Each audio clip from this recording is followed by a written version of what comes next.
linjani igama lami djsparks Zimbabwe ndilipo panapa pa Zimu Reality ITV patinongwava nyaya dzinenge dzichiitika patinongwava nyaya dzakasiyana dzinenge dzichiitika asi kunyanya nyaya dzinenge dzichiitika kuma Zimu celebrities edu muzuva nhasi ndine nyaya ya Shema TV iri pama 1 pane nyaya yakaita nevideo dakuakidzai munhu yanga achipopota zvokuti ndegana shaya kuzoti kowagwani kowai yokushauta munhu kudara ambonyanyita sei apa pakaipa sada kwaza video yacho munhu anga achipopota achishauta Shema TV kuti yazodewo but ka before sada kurakidzai atakada kurakidzai rimwe video futi raita kuti Shema popotero azotukwe kudaro zvanga maybe ndo video ranga ita sen ranga achiita ma reviews yazomushaudisa saka atakanda kukidza video racho ramushaudisa kuti kuti munyatsonzwisisa nyaya yacho yese pamusoro but before kwamana ndongoda takaida kuroroma Mickey Mouse akatanga ndakarowa nasi ndakarowa Mickey Mouse gore gonzo unobara team inonzi iyo yapo namba dziri pa screen up anonzi Evans inonzi Jinyuka brandings yakatoipo zvayo zvemunyati yayo yakatonyanyawo saka unongobara team iyoyo saka ndipinde panyaya yangu yanhasi yakamira so pana video iyo tambisa dako yesi pauna namo tambisa dako kunge anakonda madam boss tambisa dako kunge chikita maititi tambisa dako kunge mushambi wolinda chape tambisa dako ndati tambisa dako tambisa dako ndati tambisa dako tambisa dako zhezheudza dako ndati zhezheudza dako zhezheudza dako ndati zhezheudza dako marono video iri boys andika video iri manje Shema ita review video ona chikomenda vachita sei saka vanhu vakazanga kukomenda zvinhu zvakaita se Shema iverenga ma comments saka vanga kukomenda zvakadhakwa saka chira rokutaya kuzvaiwa maya iwo Shema iweyo wakadhakwa because unongo chikuverenga ma comments akadhakwa but maiono video yacho kuti aya maya video yacho mafanizi masketch saka wona munhu akazonga kupindwa ke muchiki but amaranga I think ndinokanganwa nevanhu vasati vatushaudha vasati sei vanofunga kuti maybe ma YouTubers tiri ma enemies hatisi ma enemies but chatiripo pakutaura zvinhu zvikuitika handiti ndo pangu pacho nozotaura mafungiro angu singeni ndataura mafungiro angu pa video iyi ndabva kuti video music atoteredu isusana sparks maybe vanongwana vanhu vanongoita se vanenge vachiimbirawo zvavo ndizvo zvozvo but iwe saartist ukanatira nezvevideo rako ndaratidza vanhu video rako so ipublicity whether sometimes iri good or iri bad saka Shema zvanenge achingoreva achingorwa publicity and muindustry tinoda vanhu vakaita ngana Shema vakaita ngana Sparks vakaita ngana Kunde vakaita ngeAngosend vakaita ngana Yobits vakakosha because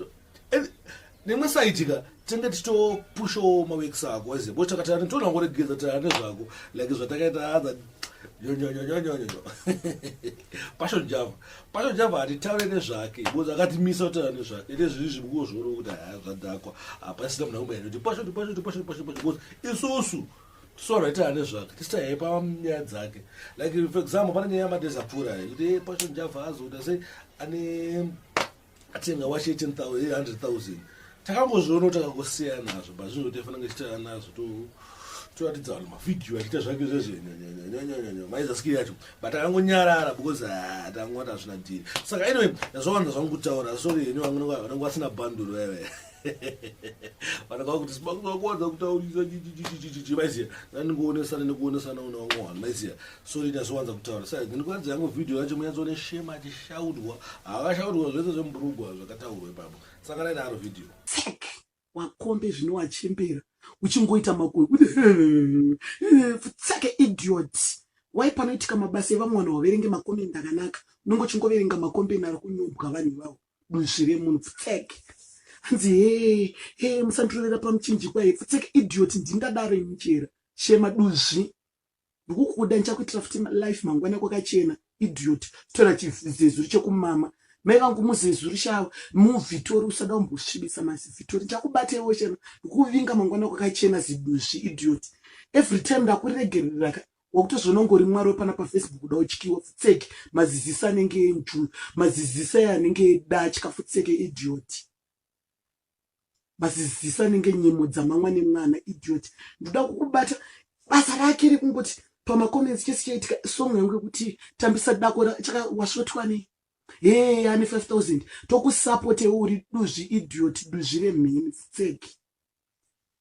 ndokubata mangwani ndokuvinga mangwani wei all the time one makomendi akanaka nongo kana richiverenga nzi musandisukira pamuchenji kwandisindadaro ningakazodai wai usingaverenge makomendi zvakanaka evamwe makomendi ese aunoverenga pazvinhu akanaka una ajambo uchinoverenga akashata izvo duzvi feki duzvi ramukoma masimba rakamwa pachipatara reri mangwana ndikuvinga ezvinondogona kunzi ndakadhakwa uri duzviyo ishema yo shema handisini ndodori uchibuditsa mazisisa nenge nyuma unoti wakomba shema futseke ndonomitiswa futseke kana uri kuramba kurora ushiya kana munhu kubatirireko kumazichori aunoshandireko vaunodzidzise ushiya waunongobatira kumitise ushiya nokumitisa ero ngomitiswa ngo zvaro mwana zvako ngoita mvana zvinori mvana asi uri mvana isina murume isina mwana idiot. Shema, I'm coming back for you tomorrow. Shita mwari ere uya anosviti shema. Shema mhata yako ndindadaro. Futseke kabeche kakaora kabeche kanonhuwa. Futseke wakombe zvinowachembera. Uchingoita makoyi.